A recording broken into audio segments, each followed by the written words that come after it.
The President Ferdinand R. Marcos Jr., has directed the Department of Budget and Management and the newly appointed Secretary of the Department of Public Works and Highway to conduct a sweeping review of the DPWH budget under the proposed 2026 National Expenditure Program.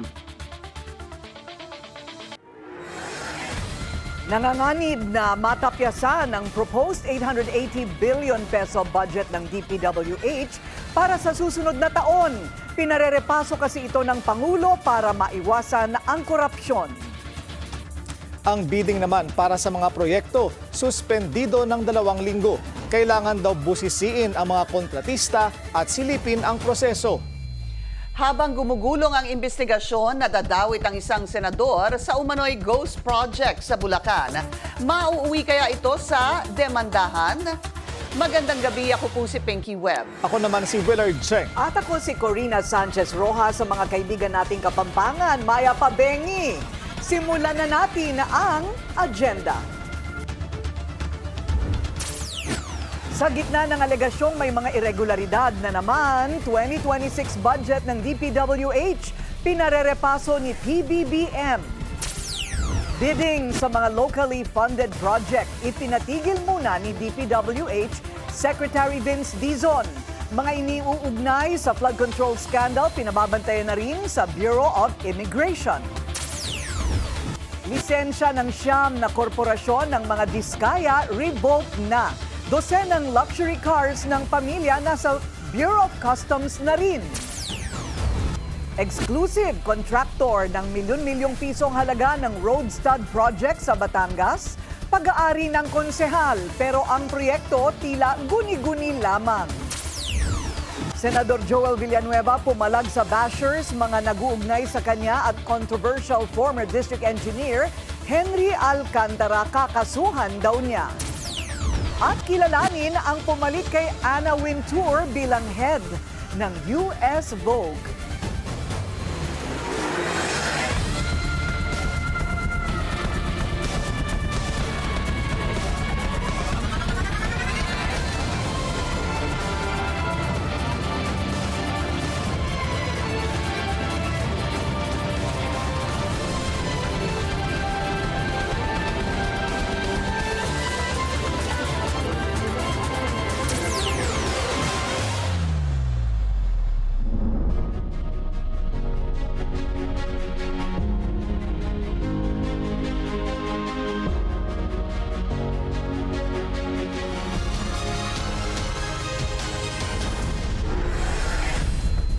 Yes, Your Honor. Yan ang pag-amin ni former Bulacan 1st District Engineer Henry Alcantara sa pagpirma sa Ghost Flood Control Project sa Bulacan.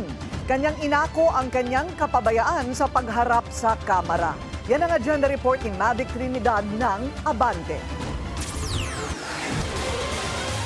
Isa si dating DPWH Bulacan 1st District Engineer Henry Alcantara sa pinaka-highlight sa unang pagdinig ng Infrastructure Committee ng Kamara sa flood control scandal. Sumalang sa hot seat si Alcantara dahil sa mga dating nasasakupan niyang mga proyekto sa Bulacan na umano'y natuklasang guni-guni lamang. Ito ang mga proyektong ikinagalit daw ni PBBM. Sa pagdinig inako ni Alcantara ang responsibilidad. Inamin niyang nagpabaya siya sa mga nadiskobring ghost projects sa Bulacan. At tulad ng Pangulo, ikinagalit din daw niya ito. Pero hindi makapaniwala si Committee Chair Joel Chua na walang alam si Alcantara sa anomalya. Ipinakita ng komite ang isang kontrata para sa proyekto ng reinforced concrete river wall sa Barangay Piel Baliwag na nagkakahalaga ng 55.7 million pesos. Pirmado ito ni na Alcantara at ng Sims Construction Trading. Ito po ba yung project na yung kung saan galit na galit si Presidente at kayo rin mismo galit na galit, sabi ninyo? Yes, Your Honor. Okay, so ito po yung kontrata nun, tama po ba? Yes, Your Honor. Ang nasingil na halaga ng Sims Construction umaabot sa mahigit sa 43 million at 5.9 million pesos kahit wala namang nagawang proyekto. Dahil dito kinwestiyon ni Chua kung bakit pinirmahan ni Alcantara ang kontrata, gayong bogus pala ito. Paliwanag ni Alcantara, pinagbasehan niya ang prinisintang certification mula sa kanyang project engineer at implementing section chief. Pero Pero duda si Chua sa pagpirmang ito ni Alcantara. Meron po kaming team na nagva-validate doon po sa mga defects po na bago po inspeksyonin ng final inspection team, sila muna po ang magbabalidate po ng mga defects if ever meron po. So hindi po ninyo tinitignan lahat. Hindi, Your Honor, hindi po. Because, So basta issue lang kayo, naniniwala kayo dun sa papel na binigay sa inyo na kompleto, kaya mag-i-issue na lang kayo. yes, Your Honor, there is a presumed regularity of the documents presented to me, Your Honor. Okay, sige, pagbibigyan po kita dyan. Isa pa sa inilatag ng komite ay ang River Protection Structure Project sa Bulusan, Kalumpit na nagkakahalaga naman ng 94.6 million pesos. Ang St. Timothy Construction naman ang nakakuha ng proyektong ito. Ang flood mitigation project sa Kalumpit na may halagang 76.4 million pesos na pinondohan para sa Wawaw Builders nilagdaan din ni Alcantara. Hindi naman malinaw kung ang mga proyektong ito ay natapos o maayos ang pagkakagawa. Sa ngayon, si Alcantara pa lang ang umaako sa kanyang responsibilidad at kapabayaan. Ang tanong, may susunod kaya? Para sa agenda, Mavic Trinidad, Abante. Hindi na nakapagpigil si Senador Joel Villanueva sa alegasyong may kaugnayan siya kay controversial former district engineer Henry Alcantara. Ang mga nagpapakalat ng anyay fake news, kakasuhan na raw niya. Ang detalye sa agenda report ni Dexter Ganibe ng Abante. Bakit? Bakit ako? Bakit ganun? Bakit sa akin tinuturo? Hindi ba napakaklaro dahil tatamaan na sila ngayon? Umalma si Senador Joel Villanueva sa umano'y pag-single out sa kanya at pilit na pag-uugnay sa kanya sa pinakakontrobersyal na opisyal ng DPWH ngayon na si Engineer Henry Alcantara na dating district engineer ng Bulacan. At iniuugnay sa kanya ang issue ng mga maanumalyang flood control project sa lalawigan. Kasunod ito ng mga kumalat sa social media na larawan at video na kasama niya si Engineer Alcantara. Na nitong Martes lang ay inamin sa pagdinig ng Kamara na pumirma siya sa isang proyekto na kalaunan ay napatunayang ghost flood control project sa Bulacan. At umamin sa Senado na siya ay nagkakasino. Thank you. Sir, wala kayong transaction with Alcantara? Never. Wala kayong transaction? Ang transaction is, what is transaction? And again, this is, unfortunately, this will again be used by fake news peddlers, no? Ano ba yung transaction? District engineer siya. Lahat ng senador, lahat ng sekretary na pumunta sa presidente ng Pilipinas nandun nakakasama siya. So, yun ba is an evidence na sangkot? Bakit si Joel lang yung tinuturo? Bibigyan ko kayong lahat ng picture nilang lahat.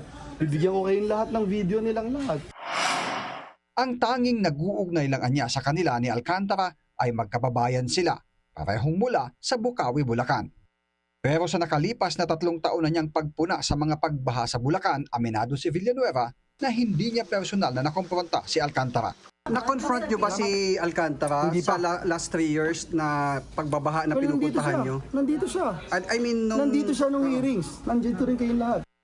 Duda ni Villanueva, ang mga nasa likod ng mga maanumalyang flood control project sa Bulacan ang silang nagpapakalat ng mga video at larawan nila ni Alcantara at pilit siyang iniuugnay sa anomalya.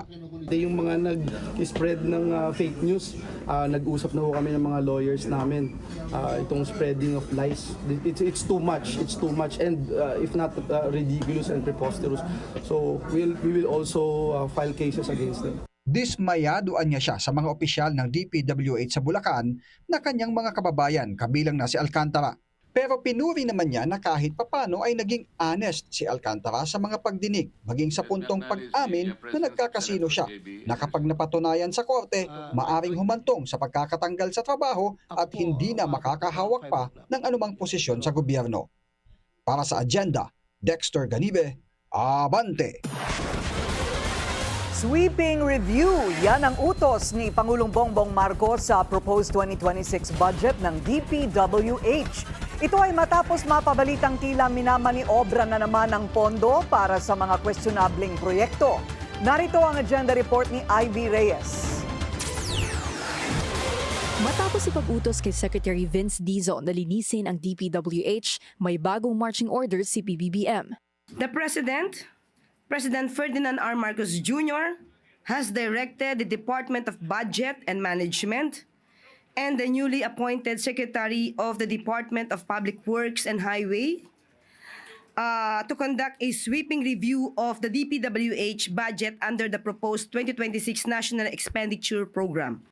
Ayon sa Malacanang, gusto ng Pangulo na siguruhing mapupunta sa kapaki-pakinabang ng mga proyekto ang pondo sa proposed 6.79 trillion pesos spending bill ng administrasyon para sa 2026, 880 billion pesos dito para sa DPWH. Dagdag ng palasyo, hindi na pwedeng ibalik sa ehekutibo ang NEP, kaya anumang pagbabago ang kailangang gawin, babaguhin na lang ang budget sa pamamagitan ng errata o corrections. Ang utos ng Pangulo ay mula raw sa obserbasyon ng ilang mambabatas na may mga irregularidad na naman sa proposed 2026 budget. Posibleng mabawasan ang budget ng DPWH sakaling mapatunayan na may duplicates nga ang ilang proyekto ng ahensya. Para sa agenda, Ivy Reyes, Billionaire News Channel. At habang nirerepaso ang budget ng DPWH para sa susunod na taon, ipinatigil muna ni Secretary Vince Dizon ang bidding sa lahat ng locally funded projects. Ito'y para masigurong walang makakalusot na mga substandard o guni-guning proyekto. Sika-sika nagagaban, hindi totoong bidding yon, hindi ba? So that should never be allowed. Hindi dapat payagang magbid sa magkakaparehong proyekto ang mga kumpanya na konektado sa iisang pamilya. Yan ang giit ni DPWH Secretary Vince Dizon. Kasunod ng pag-amin ni Sara Diskaya sa Senado na minsan nang naglaban-laban sa iisang bidding ang Siyam-Niyang Construction Company.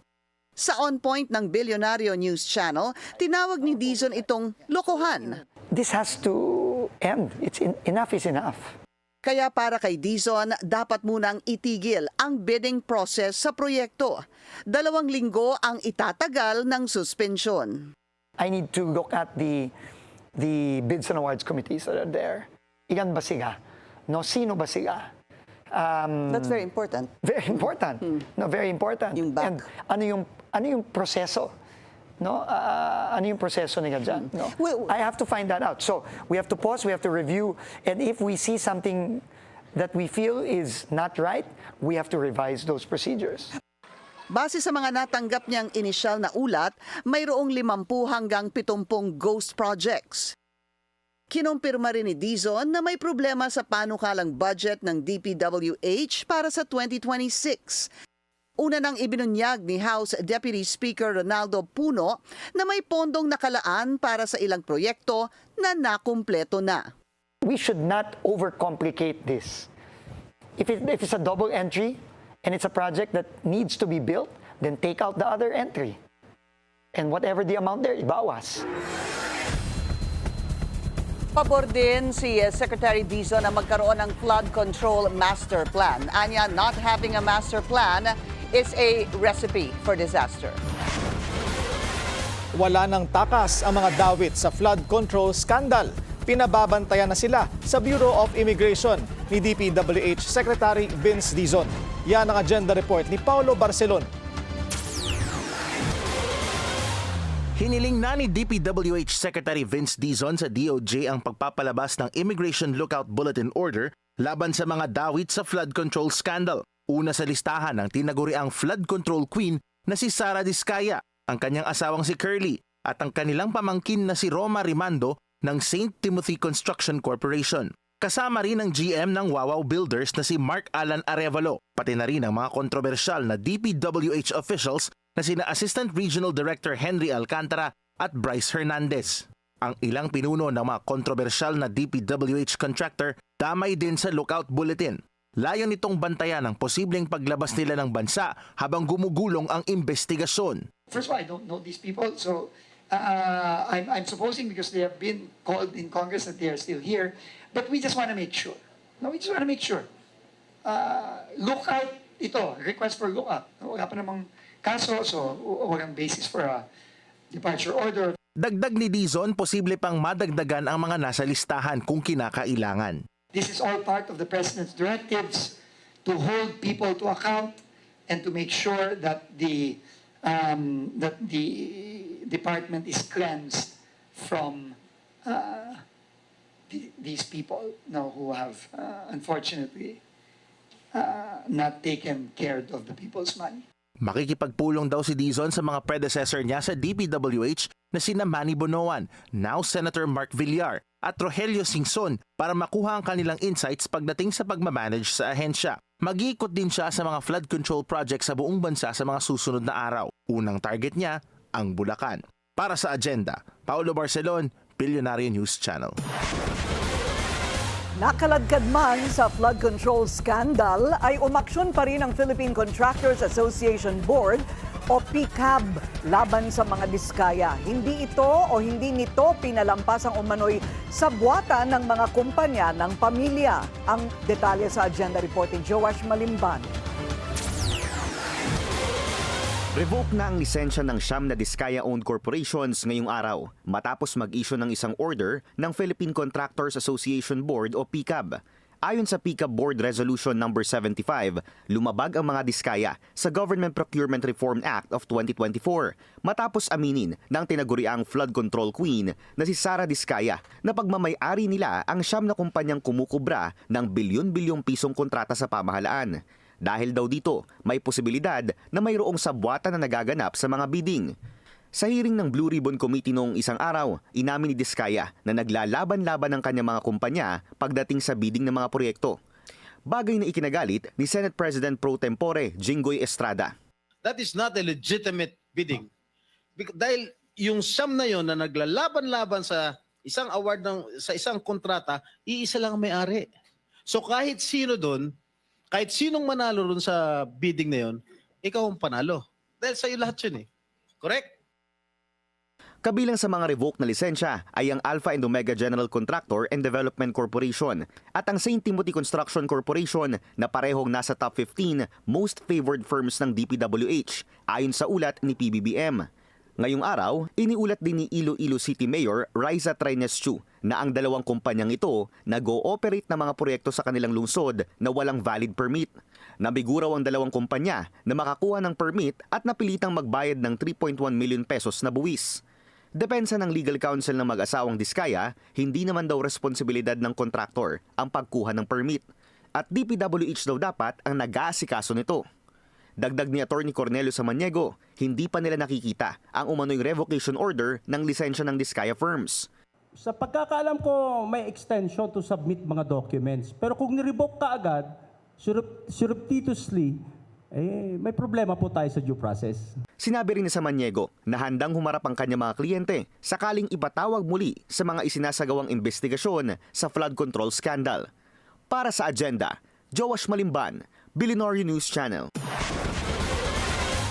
Kinumpirma ni Senate Minority Leader Tito Soto na posibleng imbitahan ang kanyang pamangkin na si Pasig City Mayor Vico Soto sa investigasyon sa flood control scandal. Handa naman ang alkalde na humarap sa Senado. Narito ang Agenda Report ni Hannah T. Willing to testify si Pasig City Mayor Vico Soto sa Senate investigation tungkol sa flood control projects. Isa si Mayor Vico sa mga nagbunyag ng samut-saring construction firms na pagmamay-ari ng Diskaya family. Panawagan niya sa madla, huwag hayaang matabunan ang issue sa flood control. Hindi pwedeng pagkatapos ng ilang buwan, tatahimik sila issue, tapos magkakalimutan na tayo. Hindi pwede. Huwag tayong pumayag bilang mga mamamayang Pilipino, bilang government officials, bilang ordinaryong mamamayan, bilang media. Huwag tayong pumayag na magkalimutan tayo after 2 months, after 2 years for that matter. Matatandaang nakamonitor ang alkalde sa previous hearing kung saan inaccurate umano ang ilan sa pahayag ni Sara Diskaya. Kabilang dyan ang paiba-ibang stand ng dati niyang mayoral contender tungkol sa pagkontrol nito sa 9 na construction firms. Sa kabila nito, ikinatuwa ni Soto ang ongoing investigation sa Kongreso. Pero ang pinaka-importante raw, mapanagot at makasuhan ang sinumang sangkot sa mga anomalya sa flood control projects.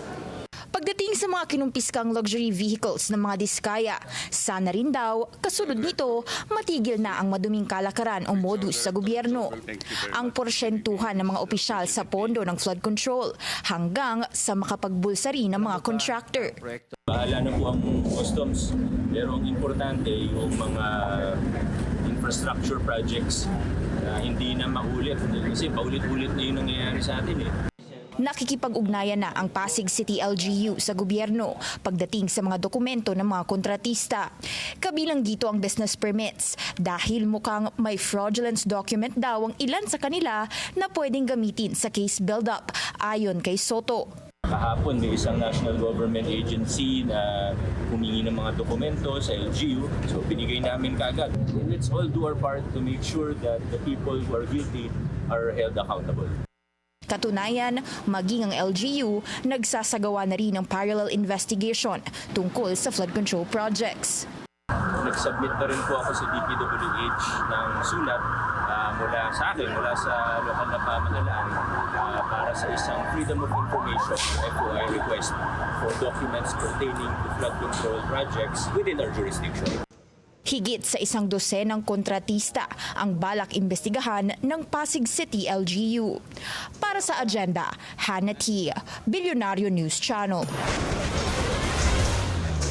Kontraktor ng umano'y Ghost Road Stud Project sa Batangas, pag-aari pala ng isang konsehal. Susunod yan sa agenda.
Traffic check muna tayo ngayong Miyerkules sa EDSA Boni MRT Station. Mabagal ang daloy ng mga sasakyan sa northbound lane at moderate naman ang southbound lane. Tila hindi lang talaga sa flood control ang may kababalaghan. Sa Batangas kasi, may natuklasang questionabling road project ang ating team. Ang detalye sa agenda report ni Lyja Bonso live mula sa Batangas City. Lyja, ano ba itong umano'y ghost project, yung kababalaghan na inyong natuklasan dyan? Corina, sa datos na nakuha natin mula sa DPWH website, no, napag-alaman natin na 2nd District of Batangas pala ang nakakuha ng pinakamalaking contract cost para sa reflective road stud projects dito sa Region 4A mula 2022 hanggang 2025. At nakita rin natin na ang proyektong ito ay hawak ng kontraktor na Kisha Construction and Supply na sa ating pagsisiyasat ay pagmamay-ari pala ng Tanawan City Councilor at Civil Engineer na si Potenciano Mendoza na Tanawan. Hinagilap ng Billionaire News Channel si Councilor na Tanawan. Sa ating panayam sa telepono, tinanong natin kung pamilyar siya sa mga reflective road studs. Ito ang sagot niya. Familiar po kayo, Councilor, sa road stud, yung mga reflectors po sa daan? Ay, hindi po masyado pero narinig ko na po yan. Pagsusuri ng Billionaire News Channel, nagkakahalaga ng 101.3 million pesos ang nag-iisang project na ito ng Kisha Construction and Supply at 3W Builders Inc. Pangatlo ito sa mga cat-eye projects na may pinakamalaking contract costs mula 2022 hanggang sa kasalukuyan. Sa ating panayam, kinumpirma rin na family business nila ang Kisha Construction and Supply at siya rin ang manager nito. Pero nang tanungin namin kung proyekto nila ang naturang may pinakamalaking budget for road studs, I-verify ko lang ho doon sa sekretary ko ha. Kasi pag minsan ho kasi, mga ganyan, may mga nanghihiram po ng mga license. I-verify ko lang. Kasi marami ho kasi mga project naman minsan, nanghihiram, ganyan. Yung iba, nanghihiram din. Kami hiraman ng license. Corina, sa ating panayam, dalawa ang ating natuklasan. Una, may contractor na may hawak ng government position at ikalawa naman ay may hiraman umano ng lisensya na nangyayari sa ilang road projects. At nang puntahan din natin kanina ang sinasabing location ng proyekto ng Kisha Construction and Supply, base sa mapa at sa mga nakausap natin sa City Hall, ay wala tayong nakita ni isa na cat eye o reflective road stud sa daan na ito. Corina. So, Lyja, ito ay, ano ba ito, substandard o hindi naman siguro ghost project? Kung hindi, ang nadiskubre lang natin ay ang pag-aari, yung may pag-aari ng contracting firm ay yung konsehal. Tama ba? Yes po. Yes. Ayun. Yes, Corina. Nakita natin na ang isang contractor ay mayroon ding government position na hawak. Ano ang sabi ng district engineer dito sa proyektong ito? Kanina lang nakapanayam din natin si District Engineer Sonia Paglikawan at kinumpirma niya na sign siya sa contract na ito with Kisha Construction and Supply. Ngunit nung tanungin namin kung alam ba nila na konsehal nga ang may-ari ng contractor na ito, sinabi nila na hindi raw nila tinitignan ang background ng contractor, kung hindi dumidepende sila sa competitive bidding. Corina. Okay, maraming salamat Lyja Bonso, nag-uulat live mula sa Batangas.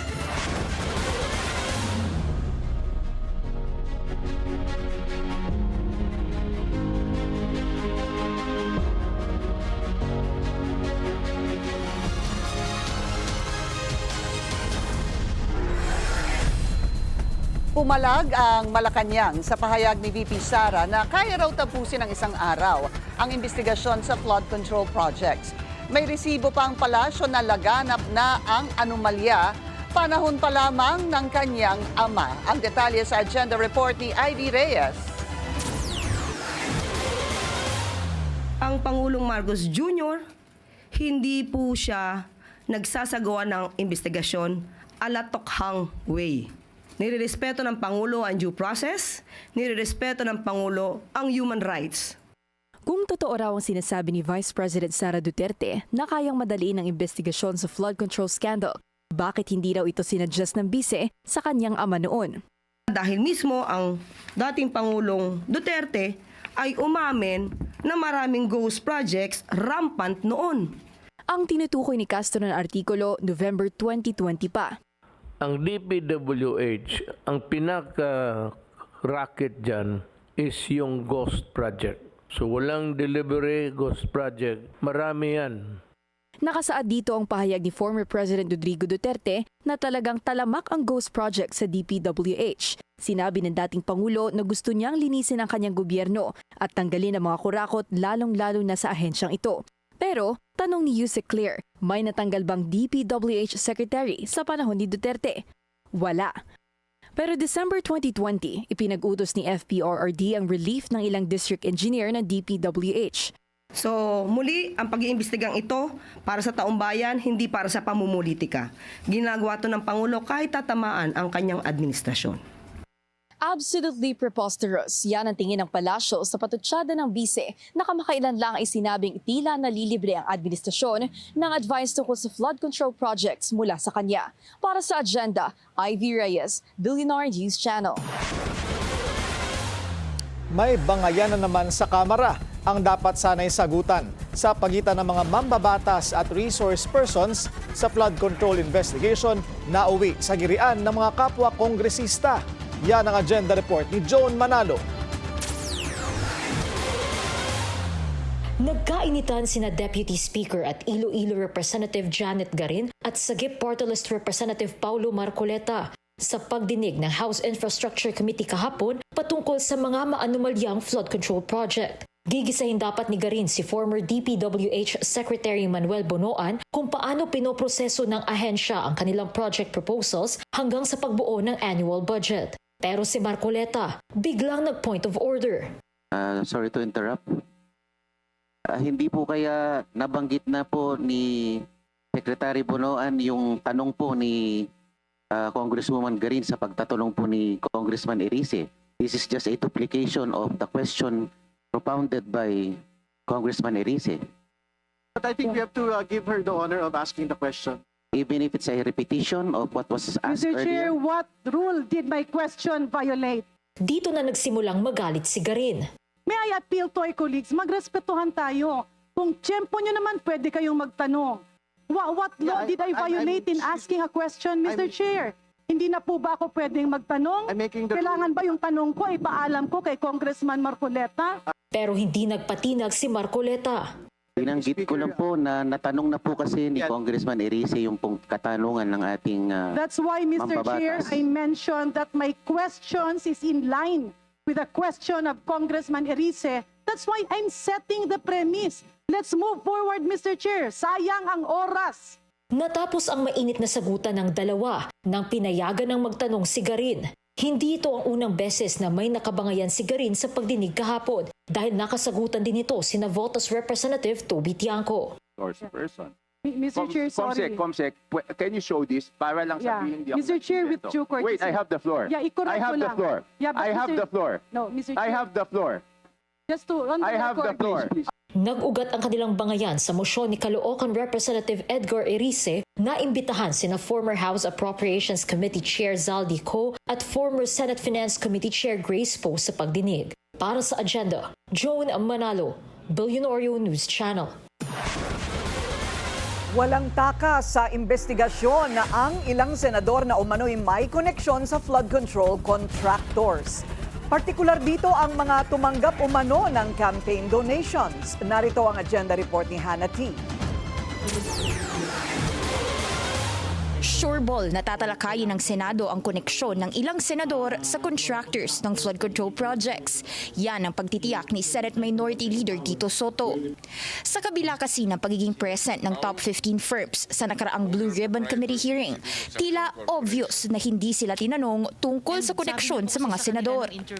Assurance ni Soto, posibleng upuan ito ng Senate Committee on Electoral Reforms, lalo na't ilan sa mga kontratista naging campaign donor nila sa eleksyon. Oras na nagtawag ng electoral reforms because based on the bill. Sino ba ngayon? Ando doon ng COMELEC. Hindi maaaring ando ng COMELEC. Hindi maaaring may magtanong niyan. Pangalawa, pag hindi man nagkaroon, magkakaroon tayo pagdating ng budget ng COMELEC. Base sa partial list ng PCIJ o Philippine Center for Investigative Journalism, 3 senador ang may koneksyon sa mga kontratista. Number 1 si Senate President Cheese Escudero na ang top campaign donor noong 2022 si Lawrence Lubiano na may-ari ng Centerways Construction and Development Incorporated.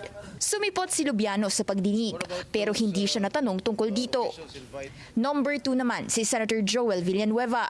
Ang kontratistang New San Jose Builders ni dating Housing Secretary Jerry Acuzar ang isa sa top donors niya noong 2022.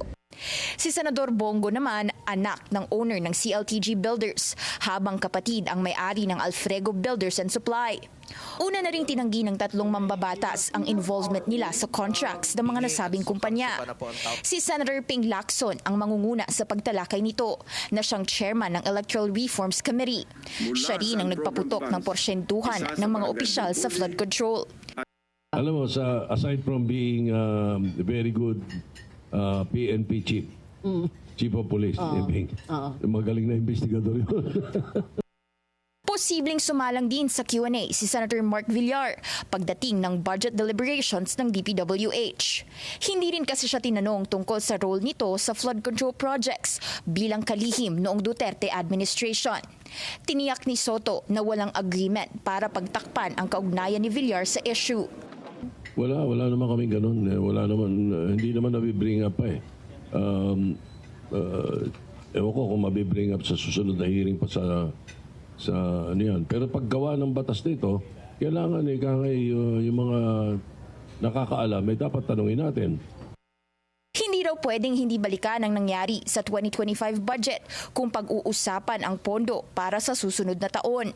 Lalo na't lumobo ng 1 trillion pesos ang pondo ng DPWH this year, habang pumutok din ang issue sa budget insertions na di umano'y pakana ng ilang mambabatas. Para sa agenda, Hannah T., Bilyonaryo News Channel. Isinuko na ng mga diskaya ang kanilang luxury cars sa Bureau of Customs. Kailangan nila ngayong patunayan na legal nila itong nakuha. Yan ang agenda report ni Ivy Reyes. Matapos matunto ng Bureau of Customs na tatatlo lang sa 12 unregistered vehicles na mga diskaya ang nasa garahe nila kahapon ng umaga, naibalik na ang lahat ng luxury cars ng pamilya kinagabihan. Kinumpirma ng Customs na isinurrender ng mga diskaya ang kanilang kontrobersyal na Rolls-Royce Cullinan. Kasama rin dito ang kanilang Bentley Bentayga, 2 Mercedes-Benz at Toyota Tundra and Sequoia. Ayon kay Senator Risa Ontiveros, nagkakahalaga ng tumataginting na 42 million pesos ang Cullinan, na ayon kay Sara Diskaya, kinuha niya ng dahil sa payong nakasama nito. Ang Bentayga, 20 million, at ang 2 Mercedes-Benz, 42 million pesos. Ang mga sasakyan selyado ng Bureau of Customs at ng parking lot may round-the-clock surveillance mula sa Customs at Philippine Coast Guard. Sa isang text message sa Billionaire News Channel, kinumpirma ni Curly Diskaya na nakikipagtulungan naman sila sa gobyerno sa investigasyon nito sa flood control projects ng kanilang mga kumpanya. Hindi ito nagbigay ng komento kung totoo ba ang pahayag ng kanilang legal counsel na kaya hindi naabutan sa parking lot ang 10 kotse sa listahan ay dahil inilipat muna ito sa ibang paradahan for preventive measures laban sa baha sa Pasig. May 15 days sa mga diskaya para magsumite ng complete import documents para sa kanilang luxury vehicles. We will now begin our probe by looking into the records of the Bureau of Customs as against the submissions that are going to be made by the Diskayas relative to the documents they have for these vehicles. When we receive the documents from them, if they're able to at least provide us their documents, even before the 15-day period, then it's only about 5 to 10 days that the Bureau can actually verify this and have a conclusion on what the violations were or if there are any. Sa programang Business 360 ng Billionaire News Channel, kinumpirma rin ni BOC Assistant Commissioner Vincent Marunilla na kasama ang mga car dealer at importer ng mga diskaya sa kanilang investigasyon. Para sa agenda, Ivy Reyes, Billionaire News Channel. Kinumpirma ng BOC Intelligence Group na kulang sa dokumento ang 8 sa 12 luxury cars na isinuko ng mga diskaya. Bukod sa pamilya Diskaya, posible ring silipin ng BOC ang iba pang mga kontratistang dawit sa flood control scandal. Maaari raw nilang habulin hindi lang ang mga sasakyan, kundi pati ang mga yate at helicopter na pagmamay-ari ng mga ito. Malapit na raw matamasa ng mga Pilipino ang pangarap na universal health care ayon kay PBBM. Patunay raw dyan ang epektibong pagpapatupad ng kanyang zero balance billing. Narito ang agenda report ni Pierre Pastor. Dinadala mismo sa pasyente o kaanak niya sa kanyang kwarto ang zero billing statement sa Bataan General Hospital and Medical Center. Ito raw ay para hindi na kailangan pang pumila sa billing section. Bagay na ikinatuwa ni Pangulong Bongbong Marcos nang dumalaw siya sa ospital. Another added convenience which I think we should adopt all around the country, and that's why I'm very happy that we are instituting this program. I think it's been a long time coming. Lahat ng pasyente sa BGHMC ay nasa charity ward. So basically wala kaming pay ward para pagpasok ng pasyente rito pantay-pantay. So walang masisingil ng professional fee or excess outside sa kiniklaim ng PhilHealth. Ang pagbisita ni PBBM ay para masigurong gumagana ng maayos ang zero billing policy na mahigpit na ipinatutupad sa 78 DOH hospitals sa buong bansa. Malapit na tayo umabot talaga sa universal healthcare. We are 80% of the way. Kulang na lang, kaunti na lang at matutupad na natin yung universal healthcare. My aspiration, of course, is to achieve the dream of universal healthcare for all our people. Ang BGHMC ay hindi lamang exclusive para sa taga-Bataan. May mga tumatakbo rin dito mga taga-Zambales at ilang bayan ng Pampanga. Halos 3,000 na ang nakapag-avail ng ZBB sa ospital na ito mula nang inanunsyo ito ng Pangulo noong Hulyo. Walang deposit, libre lahat. Wala talaga masasabi kay BBM. Sa kanyang speech sa Malacanang sa mga bagong opisyal ng League of Provinces of the Philippines, hinihikayat din ni PBBM ang mga LGU na ipatupad ang zero billing policy sa kanilang mga ospital. Para sa Agenda, Pierre Pastor, Billionaire News Channel. Dahil bare months o holiday season na, pinagdodoble ingat ng mga otoridad ang publiko. Talamak daw kasi ang mga scam sa ganitong panahon at yan ang Agenda Report ni Francis Folve. Kasabay sa pagpasok ng bare months, ang inaasahang paglaganap muli ng iba't ibang online scam. Paalala ng PNP Anti-Cybercrime Group, huwag basta-basta magtitiwala. Sa ganitong panahon daw kasi, maraming nag-aalok ng hotel booking at mga travel and tour package. Mula Enero hanggang Agosto, may naitala na ang PNP ACG ng 1,334 cases ng online selling scam, 330 phishing o voice phishing, 110 na kaso ng accommodation, travel and tour scam, at 496 investment and task scam. Sa mga kababayan po nating nabibiktima ng cybercrime or online scam, huwag po kayong magdalawang isip na lumapit sa PNP Anti-Cybercrime Group or tumawag ng 911 para sa agarang aksyon. Babalari ng PNP ACG, huwag mag-click sa mga link para umano mag-update ng debit o credit card details. Ganito rin ang paalala ng Department of Trade and Industry. Dapat alam din daw ng publiko ang mga red flag sa mga transaksyon, tulad ng hindi klaro ang presyo at description ng produkto. Kahina-hinala rin kung too good to be true o sobrang baba ng presyo kumpara sa retail o wholesale. May ispatan din daw ang scammer kung wala itong kaukulang permit mula sa DTI, SEC o BIR. Para sa Agenda, Francis Polbe, Billionaire News Channel.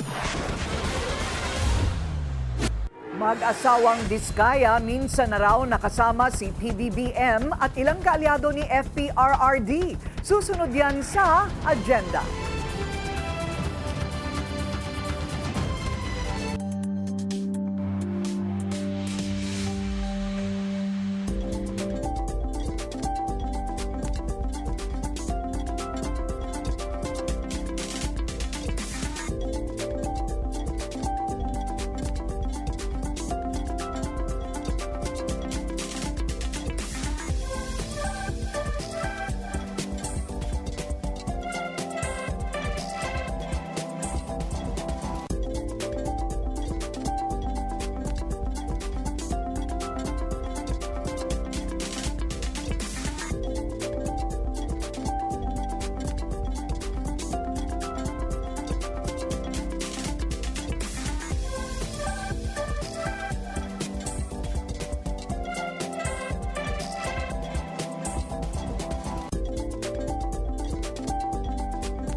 Traffic check ulit tayo sa EDSA Guadalupe naman. Mabagal ang daloy ng mga sasakyan sa northbound lane. Light to moderate naman ang southbound lane.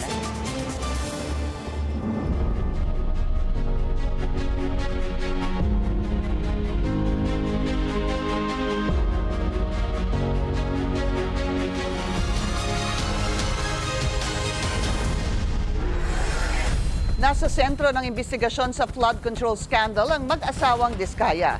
At kasabay ng paglalim ng issue, nagsulputan ang ilan nilang larawan kasama ang mga kaalyado ni FPRRD maging ni PBBM. Sino-sino sila? Alamin sa agenda report ni Dexter Ganibe ng Abante. Pero very clear, the video won't lie. Sinabi mo, noong nag-DPWH na kami. Yes po. So, kailan ba kayo nag-DPWH? Sometime in 2012, we started with DPWH. We started with joining biddings. Pero prior to that, we were with local government. Yung mga flood control projects, kailan kayo nag-engage ng flood control projects sa DPWH? Siguro mga 2016 onwards. Please make sure of your answer. Yes po, 2016 onwards po. 2016 onwards? Yes po. 2016 onwards. May follow-up Yes, sir. Okay. Go ahead, sir. Go ahead. Alright. Isa ito sa nag-viral na video ng Senate Blue Ribbon Committee hearing kung saan tila natigilan si Senador Bato de la Rosa nang sagutin ni Sara Diskaya na 2016 nagsimulang makakopo ng flood control projects ang kanilang kumpanya. Simula kasi ng 2016 ang panunungkulan ni dating Pangulong Rodrigo Duterte na kaalyado ni Senador Bato at kalihim ng DPWH ang kaalyado niya sa Senado na si Senador Mark Villar. Simbilis ng pagtubo ng kabute. Nagsulputan agad ang mga larawang di pa naman kumukupas na nagpapakita na kasama na mag-asawang Diskaya ang mga kilalang mga DDS o mga taga-suporta ni FPRRD. Kasama rito si Ipe o Philip Salvador, si dating Leyte Congressman Roger Mercado na pumalit kay Villar sa DPWH nang tumakbo sa pagkasenador si Villar na hindi rin lusot sa photo op sa mag-asawang Diskaya, at ilan pang mga opisyal ng gobyerno na kilalang malapit sa mga Duterte. Nariyan din ang mga larawang kasama sina Attorney Christian Sia at si Congressman Franz Pumaren. Romesbak naman agad ang mga DDS at pinost ang mga nahalukay ng mga larawan. Nariyan ang photo op na mag-asawa kasama ang kabibitiw lang na DPWH Secretary ni BBM na si Manuel Bonoan. At isa pang bala ng mga supporters ni Mayor Digong ang panunumpa ni Sara Diskaya bilang miyembro ng Partido Federal ng Pilipinas ni PBBM nang siya ay kumandidato sa pagka-mayor ng Pasig.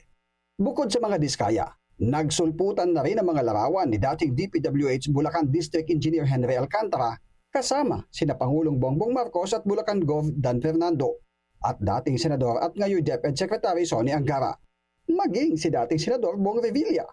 Depensa ng karamihan, nagpa-picture lang naman. Pero sabi nga ng isang kasabihan, pictures speak louder than words. Para sa agenda, Dexter Ganibe, Abante. Umaasa si Senate Minority Leader Tito Soto na susuportahan ni PBBM ang panukalang Independent Commission na mag-iimbestiga sa flood control scandal, lalo na't sangkot umano sa anomalya ang ilang opisyal ng gobyerno. Narito ang agenda report ni Hannah T. Hindi lang sa social media may dummy accounts. Maging sa flood control projects, meron din. Ibinunyag ng ilang senador ang existence ng ilang dummy construction firms para kumita. Ang iba naman, nagpaparenta lang ng lisensya, pero hindi sila ang nakatutok sa construction work. Unang halimbawa umano ang St. Timothy Construction ng Diskaya family, kung saan si Roma Rimando na general manager ng kumpanya, pamangkin ni Curly na asawa ni Sara Diskaya. Una nang sinabi ni Senator Erwin Tulfo na mukhang nahirapan si Rimando sumagot sa mga tanong sa nakaraang Blue Ribbon Committee hearing tungkol sa flood control. Doon lumitaw na siyam ang kumpanyang pagmamayari ng mga Diskaya at may interlocking directorships ito o pare-parehong tao rin ang may hawak. I think it's happening to the others. As a matter of fact, mayroon tayo doon sa top 15 na tingin namin, dami. Yeah. Oh, dami ng ibang mga tao eh. Hindi pa mapangalanan ni Senate Minority Leader Tito Soto ang sinasabing mga kumpanyang nagpaparenta lang ng lisensya. Pero kinumpirma niyang posibleng may involvement dito ang ilang mambabatas. Meron kaming alam na mga at least 3-4 doon ay yung mga nakalistang pangalan, hindi yun talagang may-ari. Pero paano nga ba mapipigilan ang pagkasangkot muli ng mga opisyal? Dito na pumapasok ang pagbuo ng isang independent body para mag-imbestiga. Ipapanukala ni Soto kay Pangulong Bongbong Marcos ang Senate Bill 1215 na anyay kalaunan sana maging executive order. Dito nakasaad na isang Independent People's Commission ang mag-imbestiga sa flood control projects. Gusto ni Soto na composed ito ng isang dating Supreme Court o Court of Appeals Justice na siyang magiging chairperson, isang CPA na may experience sa forensic accounting, isang civil engineer, representative ng isang NGO at academician na may karanasan sa public administration ng economics. May kapangyarihan silang magrekomenda ng criminal, civil o admin charges sa sinumang sangkot. Sa ngayon, hinihintay pa ang opisyal na paghain ni PBBM ng isang executive order para mabuo ang komisyon na ito. Para sa agenda, Hannah T., Bilyonaryo News Channel.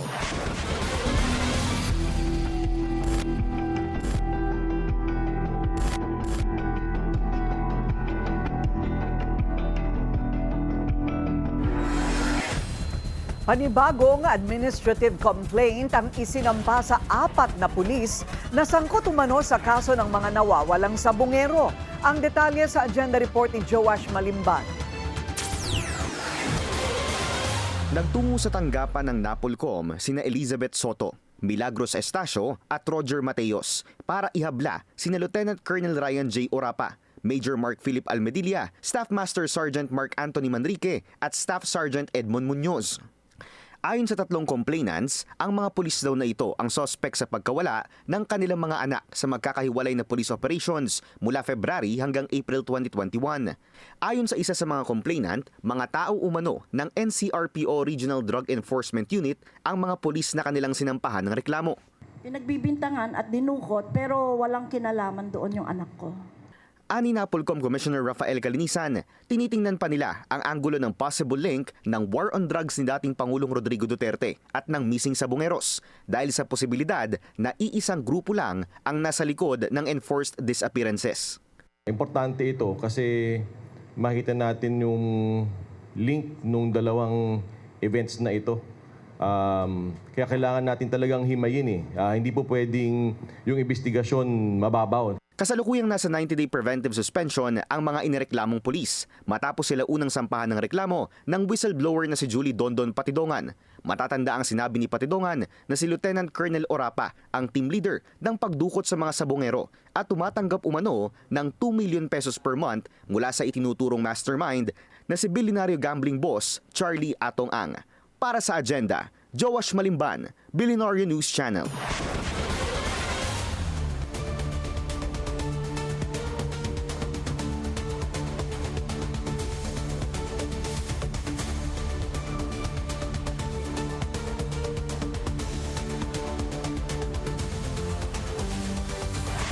Kulelat ang stock market ng Pilipinas kumpara sa mga stock market ng ibang bansa sa Asia. Ang isa raw sa mga dahilan, online gambling. Ang detalye sa agenda report ni Sujin Kim. In Philippines is the first stock exchange in Asia. And it is very unfortunate that Vietnam has already overtaken us. Stagnant. Ganito nilalarawan ni SEC Commissioner Rogelio Quevedo ang lagay ng capital market sa bansa. Ayon sa datos ng ASEAN markets, nasa $3.2 billion lang ang monthly trading value sa bansa, pinakamahina sa lahat ng ASEAN exchanges. Ayon kay Quevedo, hindi na makausad sa 6,000 to 6,500 range ang local index. We have stagnated at that figure. Ang isa sa mga salarin ayon kay Quevedo, ang laganap na online gambling.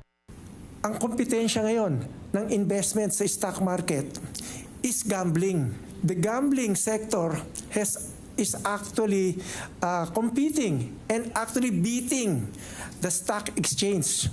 Kasi sa stock exchange, you have to establish an account. Kaya anya, isang SEC sa nagrekomenda na tanggalan ng access ang gambling sites sa mga e-wallets. At ngayon, tinutulak ng SEC ang possible listing ng mga government-owned and controlled corporations o GOCCs sa PSE at ang mahigpit na pagpapatupad ng 20% public float para sa mga kumpanya. That's one of the ways wherein we can stimulate the capital market. If we can amend the charter by law or by executive order. Wala na ring makakalusot sa 9-year term limit para sa mga independent director. Bukod dito, titiyakin din ng SEC na at least 20% ng board members ay mga independent directors. Para sa agenda, Sujin Kim, Bilyonaryo News Channel. Nagka-aberya mid-air ang eroplano ng Philippine Airlines na papunta sana ng Osaka, Japan. Dahil dito napilitang bumalik sa Manila ang Airbus flight. Ayon sa flag carrier, nakaranas ang PR 412 ng pressurization issue dahilan para magdeklara ng emergency ang crew. Naresolba na raw ang issue at ligtas ang halos 200 pasahero at 8 crew members. Tiniyak din ng airline na full assistance ang binibigay nito sa mga apektadong pasahero, kabilang ang rebooking arrangements.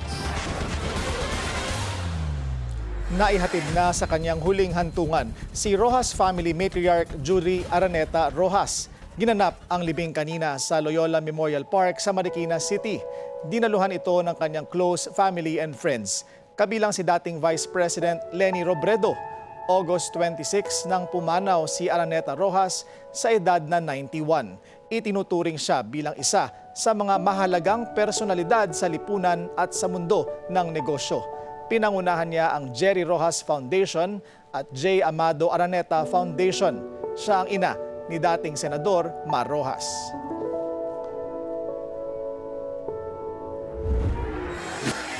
DPWH Secretary Vince Dizon, may balak bang pumasok sa politika sa 2028? Susunod yan sa agenda.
Isa pang traffic check ngayong Wednesday rush hour sa EDSA Mega Mall siksikan ang mga sasakyan sa north and southbound lanes. Mahigit 100 billion pesos daw ang nasayang dahil sa korupsyon sa mga proyekto ng gobyerno. Ilang Pilipino rin daw sana ang nagkatrabaho kung hindi nakukulimbat ang pondo. Narito ang agenda report ni Dexter Ganibe. Libo-libo ang mga dumadagsa sa mga mega job fair na kinakasan ng DOLE sa nakalipas na 3 taon. Bagamat bumaba sa 5.8 million na Pinoy ang walang trabaho noong nakaraang taon ikumpara sa 5.9 million noong 2023, ayon sa Finance Department, mas marami pa sanang nabigyan ng trabaho kung nagamit ng wasto at hindi naging guni-guni lang ang mga pinondohang flood control project sa bansa. Sabi ni Finance Secretary Ralph Recto, maaring umabot ng higit sa 118.5 billion pesos ang kabuang pondo ng gobyerno ang napunta sa ghost projects mula 2023 hanggang ngayong 2025 na kung natuloy sana, libu-libo rin ang nabigyan ng trabaho. Katumbos po nito ang 95,000 hanggang 266,000 na trabaho na sana'y napakinabangan ng ating mga kababayan. That is why we fully support the President's directive to closely scrutinize the national budget. Malaking dagok anya sa ekonomiya ng bansa ang mga maanumalyang proyekto, lalo na sa kanila na todo ang pangangalap ng pondo sa pamamagitan ng masigasig na pangongolekta ng buwis para matustusan ang gastusin ng gobyerno. Halimbawa niya ngayong 2025 na pinaglaanan ng 6.35 trillion pesos na budget, nasa 4.64 trillion pesos lang dito ang kayang tustusan ng gobyerno mula sa mga koleksyon ng buwis. Ang higit 1.71 trillion na kakapusan, inuutang ng gobyerno at ito ang inilalaan sa iba't ibang proyekto. Lahat ng flood control, lahat ng tulay, lahat ng airport, seaport, kalsada, bridge, ay inuutang natin yan. Kaya dapat gastusin natin ang tama. Lahat ng inuutang natin, lahat ng capital outlay natin, inuutang natin yan. Sa inisyal na pagbusisi ng mga senador sa panukalang budget para sa 2026, napuna ni Senator Erwin Tulfo na ang mga panukalang flood control projects ay mistulang higher version ng pork barrel scam noon. Well, lahat po naman kayo dito sa executive, wala pa nung panahon po ni Napoles. Pero what we are seeing here is parang mga pork barrel po ito. In short, this is pork barrel. Plain and simple. Kasi ang nangyayari ngayon, flood control programs, parang deja vu po ng pork barrel scam ni Napoles. Mas malala nga ito dahil itong mga budget sa mga anomalya, mga infrastructure projects, ay bilyon-bilyon na baka umabot pa nga ng trilyon. Paano tayo makakasiguro ngayon, Mr. Chair, na walang pork barrel dito sa 2026 NEP? Inutos na ni Pangulong Bongbong Marcos ang pagbusisi sa isinumiting National Expenditure Program para hindi maulit sa 2026 budget ang mga kaduda-dudang insertion sa 2025 budget na tinaguri ang pinakakorap na budget ng bansa. Para sa agenda, Dexter Ganibe, Abante! Nakukulangan ang National Union of Journalists of the Philippines sa pagsusori ni Leyte 4th District Representative Richard Gomez sa mga miyembro ng media. Seryoso nila ang usapin at hindi simpleng pagkakamali lang. Narito ang agenda report ni Joan Manalo. To the members of the press who took offense in my social media post, I sincerely apologize. Sensitive information has been removed. I understand that the media endeavored to get my side of the story. I acknowledge your efforts. I'm sorry and I could have handled it better. Masaya ang NUJP sa paumanhin ni Leyte Representative Richard Gomez matapos niyang i-post sa social media ang screenshots ng text messages mula sa iilang mga reporter. Ina-acknowledge din daw nila na tinanggal na ng mambabatas ang mga personal na impormasyon sa post. Pero siguro kung titignan natin, no, ang sinabi lang naman niya, I'm sorry to all the media I have offended, no. So parang ang framing niya is parang naka-offend lang siya. Well, in fact, what really happened was it was a misappreciation of the role of media. At the same time, meron talaga siyang mga colleagues natin na potential harm, no? Kaya para sa NUJP, Gomez could have done better. Umani ng samot-saring batikos ang naging post ni Gomez, kung saan tinawag niyang media spin ang pagtatanong sa kanya ng media at bayad din daw ang mga reporter na nagtatanong sa kanya. Ang mga miyembro ng House Media, mariing kinundi na ang anilay baseless and spiteful utterances laban sa mga reporter. Nilagay din daw sa peligro ng walang basihang alegasyon ni Gomez ang kaligtasan ng mga mamamahayag dahil nasa screenshots ang personal information ng mga ito. Nauna nang sinabi ng House Ethics Committee na naghahanda sila sakali mang may maghain ng reklamo laban kay Gomez. Pero para sa NUJP, dapat matignan din ito ng National Privacy Commission. Both bodies can launch their own investigation and hold their own proceedings motu proprio, no? So it's something for them to take note of this kung if they want to move forward with something like that. Ngayong nababalot ang bansa sa kabi-kabilang kontrobersiya ng flood control projects, may paalala ang NUJP.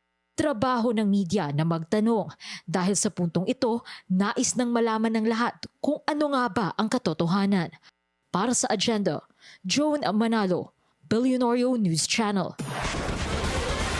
Mabigat mang iniwan ni Secretary Vince Dizon ng Transportation Department, tiwala siyang may papatupad ng bagong mamumuno ang mga plano niyang reforma. Narito ang agenda report ni Paulo Barcelon. Emosyonal na nagpaalam sa DOTR si Secretary Vince Dizon na nalipat kamakailan lamang sa DPWH. I wasn't really able to say my proper goodbyes to the department that even in just a short 6-month stint, na talagang napamahal na sa akin personally. Sa loob ng 6 na buwan, naglingkod si Dizon bilang kalihim ng isang ahensya na kung minsan ay negatibo ang persepsyon ng publiko. Mula sa pagpapatupad ng mga malalaking proyekto gaya ng Metro Manila Subway, MRT7 at ang pagbabalik ng Love Bus hanggang sa pagsasaayos ng mga terminal, pagpapanagot sa mga nagpapabayang driver at operator at pagpapagaan ng gastusin ng mga commuter sa tren. Marami ang napabilib sa pamumuno ni Dizon na makailang beses na ring naglabas-masok sa serbisyo publiko mula pa noong panahon ng Arroyo, Aquino at Duterte administrations. Kaya nang matanong kung may balak ba siyang pumasok sa politika sa 2028, No way. I will stay here, and in fact, I'm already very much looking forward to 2.5 years from now when hopefully I will be back in the private sector. So that is my plan.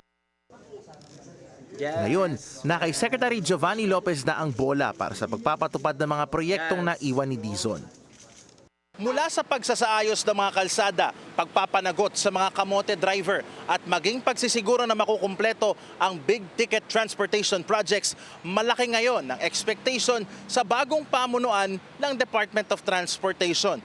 Kaya ang pangako ni Secretary Giovanni Lopez, full speed ahead ang reforma para hindi na maantala pa ang pag-unlad ng mga mananakay at ng mga tsuper na Pinoy. Para sa agenda, Paulo Barcelon, Billionario News Channel.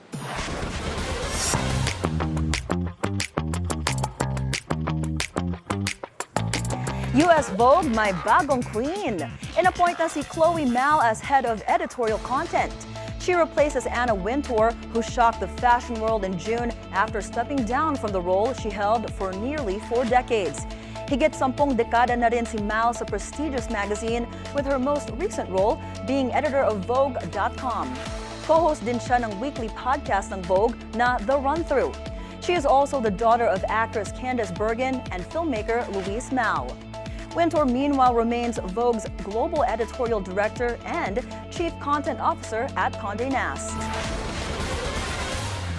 Nasa spotlight na naman si controversial music executive Scooter Braun.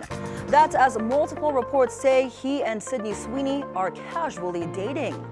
Rumors first emerged back in June when they were spotted together sa kasal ni tech billionaire Jeff Bezos and Lauren Sanchez. 27-year-old Sydney was previously engaged with Jonathan Davino, but they were reported to have split in January. Si Scooter naman, who is 44, used to be married but got divorced noong 2022. Kilala rin siya dahil sa kanilang long public feud ni Taylor Swift about the sale of her masters.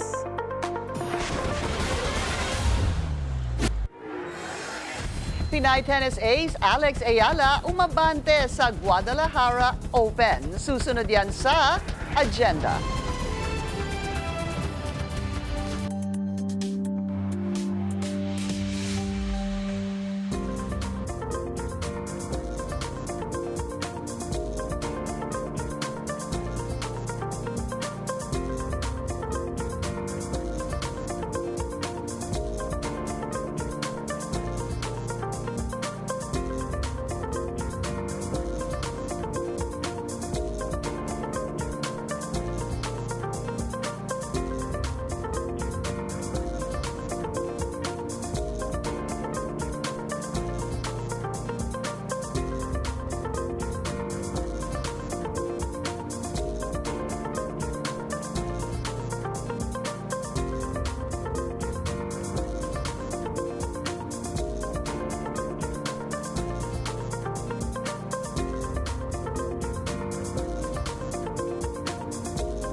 Traffic check ulit tayo sa EDSA Ortigas Flyover. Moderate ang daloy ng mga sasakyan sa north and southbound lanes.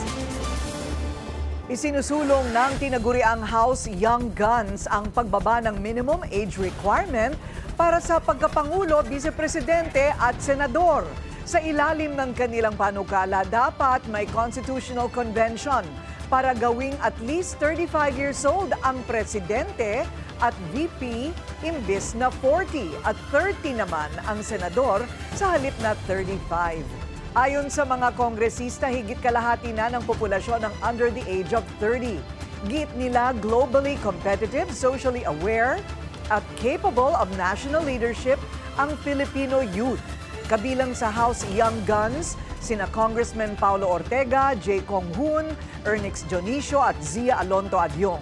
Miyembro rin nito sina Representatives Rog Gutierrez, Eduardo Rama, and Lordan Suan.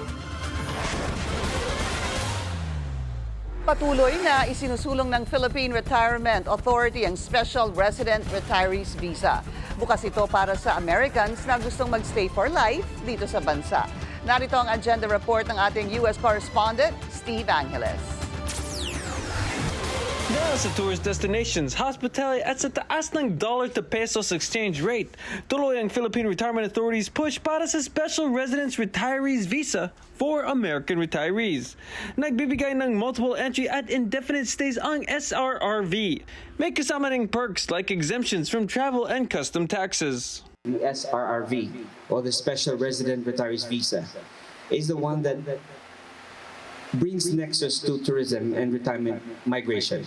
So it puts reason for many foreign nationals, including former Filipinos, to be coming back and have pursuit of more and longer motivations to stay. There are those who are not so lucky to be eligible for dual citizenship, but still would want to stay and live in the Philippines. Some former Filipinos, spouses of other nationalities, they have all expressed great interest in seeing what our country has to offer. And these people are who the SRRV program is for, and for whom this PRA Philippine Airlines arrangement will be mostly beneficial. And starting this September, bumaba na ang age requirement for the visa from 50 to 40 years old.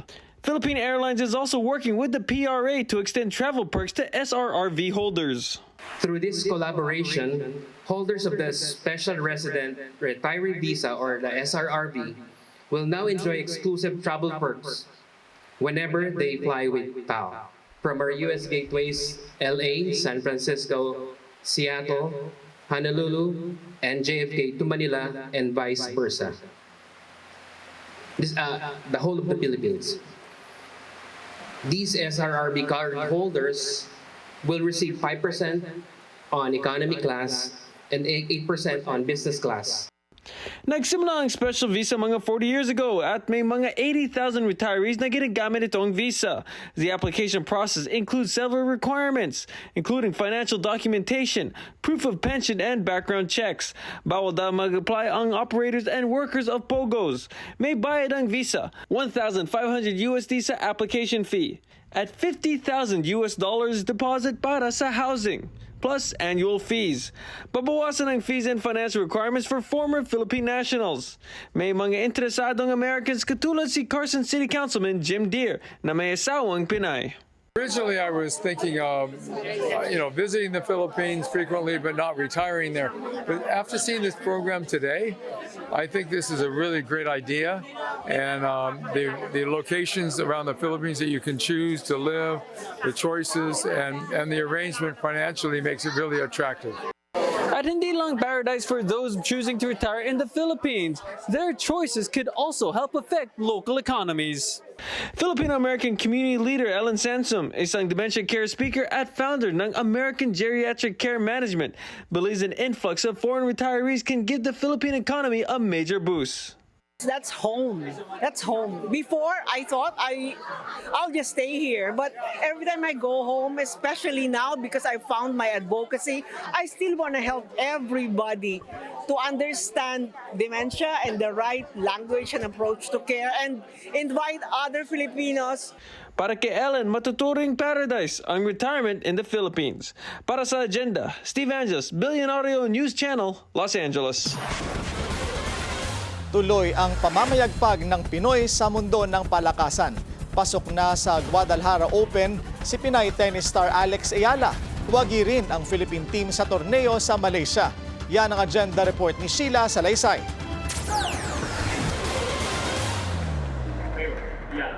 Pasok na sa round of 16 ng Guadalajara Open si Pinay tennis ace Alex Ayala matapos dominahin si Arian Hartono ng Netherlands 6-2, 6-2. Ito na ang ika-4 na sunod na panalo ni Ayala laban kay Hartono at ang ikatlo ngayong taon. Mabilis siyang lumamang sa unang set 3-1 at tinapos ang laban sa loob lamang na mahigit 1 oras. Susunod niyang makakaharap ang 39 anyos na qualifier mula US na si Varvara Lepchenko na nanaig laban kay Madison Inglis ng Australia. Kamakailan lang gumawa ng kasaysayan si Ayala sa US Open bilang kauna-unahang Pilipino na nanalo sa isang Grand Slam singles main draw match. Bagamat natigil sa second round, nanatiling makasaysayan ang kanyang kampanya. Kasalukuyang nasa 75th spot sa world rankings ang Rafa Nadal Academy graduate na determinadong makakuha ng kanyang unang WTA title. Nakatakda rin siyang lumaro sa Sao Paulo Open sa Brazil ngayong September 8 hanggang 14.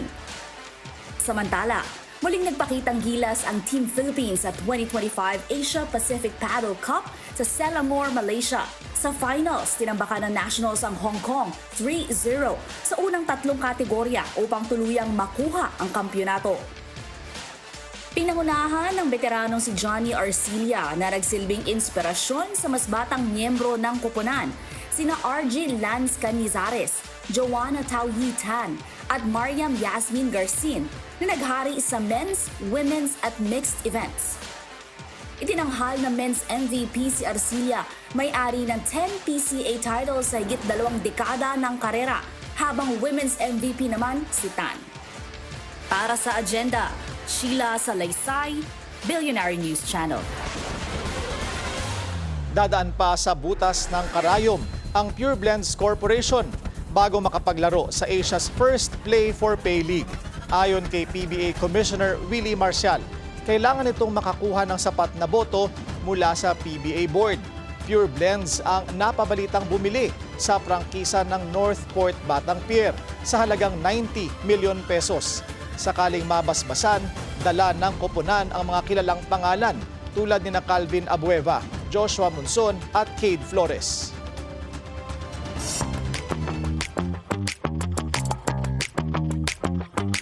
Rapper Cardi B is cleared of assault in a $24 million civil trial. A former security guard brought the lawsuit in Los Angeles alleging na inatake at dinuraan siya ng rapper outside an obstetrician's office in 2018. At the time, the guard allegedly tried to take a cell phone video of Cardi B, pero hindi pa in-announce ng Grammy-winning performer na buntis siya. Dumalo mismo si Cardi B sa korte and insisted on her innocence. Even if I'm in my deathbed, I swear to God, I will say it in my deathbed, I did not touch that woman. I did not touch that girl.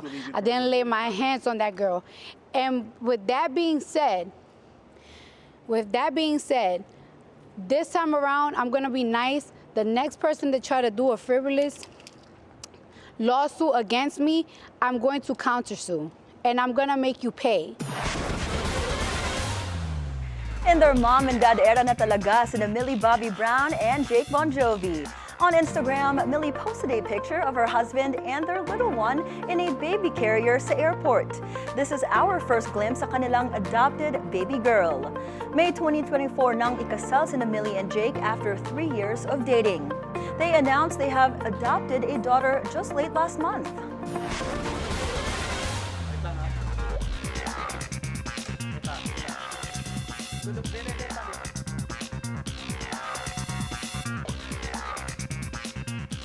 From my end, back to you, Karina, Pinky, and Willard.